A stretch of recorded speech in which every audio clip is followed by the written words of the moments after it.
All right, folks, back on the Bossman show, back with here with Dane Fischer, William and Mary Tribe here on the Boss Side of the new CAA, the Coastal Athletic Association. They're not colonial anymore. Coach, good to talk to you, man. How you doing, man? Boss man, I'm doing great, man. It's good to see you again. Yes, sir, man. Dang, I can't believe, man. You going into your fifth year, man. I mean, we talked when you got hired, man. We talked a few of the times before you in between, but man, like hey, this is going into if I was the head coach with Will and Mary after all this time, man. Yeah, it's been a pretty crazy 4 years too. With thinking back to what college basketball was like when I first got hired, and then obviously the pandemic and the transfer portal and NIL. I mean, it's just a totally different deal than it was when I first got here. But we're certainly looking forward to this season. Yes, indeed. Well, tell me about this. Who are some guys this summer and workouts really stood out to you that you really happy with their improvement? Because you and I both know player development is very important, and guys getting better sometimes is very important. So, what's some guys you want to highlight who really, in your mind, improved a lot this summer? Yeah, we've got a good group of guys coming back from last year that we're excited about. A couple of our key returners were actually kind of working their way back through injury this summer, so they didn't get a chance to showcase as much over the summer. But some guys that stood out as returners that had some really good summers. Charlie Williams, the first guy that I would think of, 6'10" sophomore forward for us. Just had a great summer, really expanded his shooting range. He's got a ton of comfort within our offense and how we want to play. Jack Karazinski, another sophomore, had a great summer for us. Shoots the ball from three, he's tough as nails, goes to the offensive glass. And those two guys really stood out. Jake Milkwright, who will be a senior for us this year, had his best summer, was healthy the whole summer, which was a key for him. So those guys were the ones that had some really good summers in terms of returning guys. And then we brought in some transfers we think are going to help us. And like I said, a couple other key returners working their way back from injury. And Dane, looking at your roster, how much was it this summer trying to do an individual work versus trying to put in some team stuff too? We have so many guys coming in new as well, trying to get them gelled in what you do as a system. So how was that trying to balance between doing team and doing individual work now and that? Of course, now you're gonna be doing some same things as you get ready November the 6th, but how is this summer trying to kind of blend those team versus individual stuff? Yeah, good question. Because we're always trying to do a bunch with player development and helping guys expand their games and focus on what they're great at and go be great at it. But when there are new guys coming in, you feel like you want to get some of your schematic things in. So we actually did a little bit more on the offensive end this summer schematically than we had in the past. Just felt like we wanted to get everybody really comfortable with how we want to play on that side of the ball, so that when we hit the ground running this fall, we could really focus on the defensive end. And so we did a little bit more team stuff this summer than we had in the past. And at the same time, the foundation for what we're doing is always individual player development. 100%. And you know what? I think is I know when I played, I feel like I did my best work when I was in Nashville and not back home in Atlanta.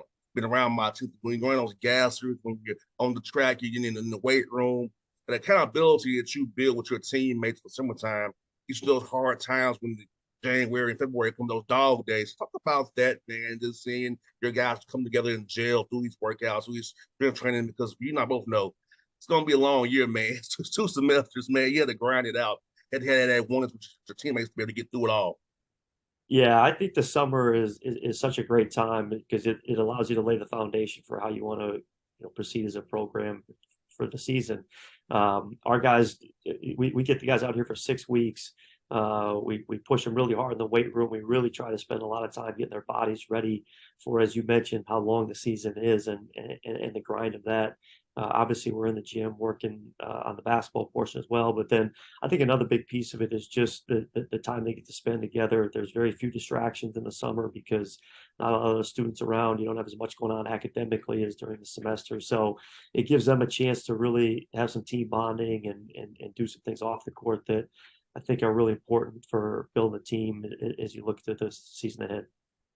And for you personally in the program, what do you say has been the biggest thing for you for growth as a coach and as this program from year one to now? 'Cause I know it's with you dealt so much change as you alluded to earlier with the COVID year, extra guys having extra eligibility. So how was the program grown in your mind from year one to now and dealing with all the things outside of your control and happen as you try to do this program up?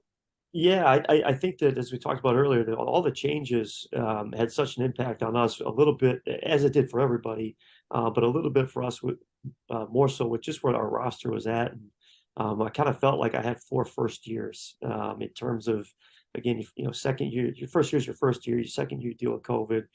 The third year we had a super young team that we knew we were going to take some lumps with, and then the fourth year we have another a new team again with the transfer portal and some of the guys we brought in.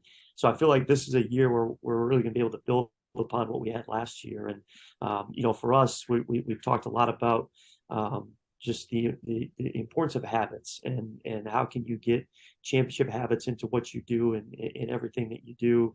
I think that really started with us in the classroom last semester.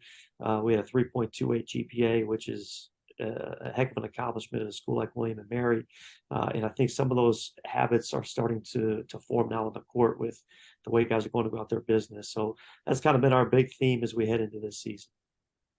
And Dan, do you feel like with the with when I played, it wasn't so much many limits on the hours with the players, but you feel like with the academic piece of it, getting an internship and preparing them for life after basketball, trying to get them that holistic view of a mental athlete and knowing that hey, one day the ball will stop bouncing for all of us, but having that degree and getting interested in that networking now, so when you leave with that William and Mary degree, you can fall back on something after the ball stops bouncing. Yeah, I think it's probably the best sell that we have here is that combination of an elite academic experience and what that can do for your future when this is done, to go along with playing in an unbelievably competitive league and high level Division I basketball. So, we talk all the time in the recruiting process. And, we want to find guys that really understand what this degree can do for them when the ball does stop bouncing. And hopefully for them, it's 8, 10, 12 years after their college career is done because they want to go on and play professionally. And we've had a number of guys that have done that, a number of guys in our program that aspire to do that. And that's the blend that we try to find here. And those are the guys that ultimately have a lot of success here and then have success when they're done with basketball. Now, do you feel like Dane in this new world of college basketball, you be able to find good high school players and good JUCO guys who can overlooked by the Power Five schools because of they want certain things. It's like you're able to find the good JUCO guys, the good high school guys who are not getting recruited right now because so many guys are just more older with the COVID years, things of that nature. You can really bring your program to help build this thing even more for you. Yeah, I think that the secret to winning is no different than it's ever been, right? You've got to get really great players, and what's different now is the different avenues that you can get them. And whether it be a high school player that is a little bit overlooked because some people are thinking more in the portal. Maybe you get the guy in the portal that played a couple of years at a lower level that is now really developed and can come in and make an impact. So it's a little bit like I said, the mission is the same. There's just a lot of different ways you can find guys now and kind of avenues to build a team. So we just talk about trying to find guys that are really good students, really good basketball players, and high character. And if it's a high school player that fits here, that's great. I think you always have to have that because that's going to be the foundation of your program. But the reality of it is, you can find those guys in a lot of different places now. And for you to being in the CAA, I feel like it's getting better and better and better each year. Now I feel like you should be a multiple be a league every year as well. So talk about just coaching in the CAA, seeing how it's grown, and just seeing just the level of talent and coaching in your guys' league, man. How it's grown. You even got there. Yeah, it is. You're spot on with the level of the league right now, and especially at the top of this league has been terrific. And I don't think that's changing anytime soon. Right now, I think we've got some really high level teams, and obviously we've added some teams over the past couple of years, and it's given us a little bit more strength in numbers.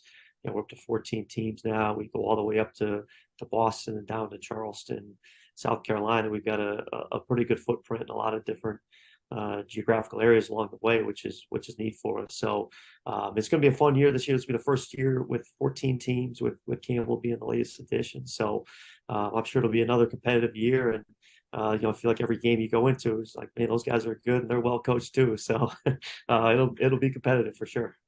And talk about your non-league schedule. I know you have an MTE out there, the Air Force, and you have the different games regionally as well. Talk about trying to put together that non-league schedule to get you guys ready for that CAA grind that comes up real fast. Yeah, yeah. We always try to blend with keeping some regional rivals as best we can to play those games. That's always something that our fans are always excited about.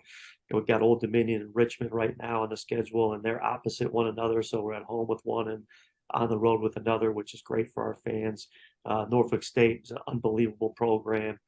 We play them. This will be the third year playing them. Perennial NCAA tournament team as of late. And then of course Hampton was a team we always played in a non-league, but has now joined our conference.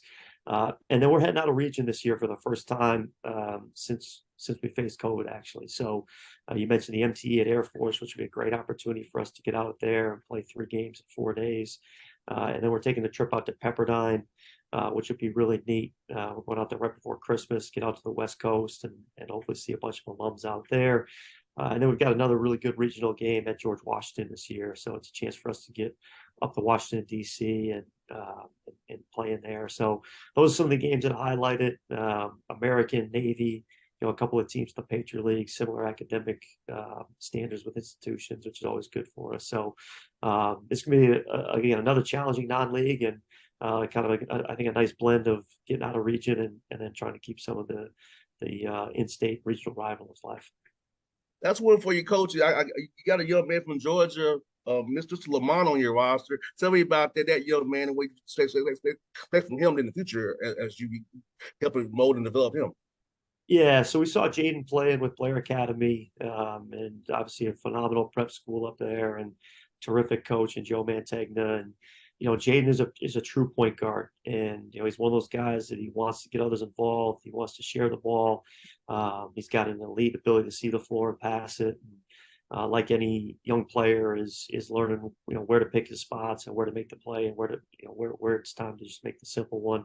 I think he's got a chance to be a really high level defender. He's a great athlete, good size. So, I'm excited about him because I think that true point guard and guy that wants to facilitate and involve others is hard to find.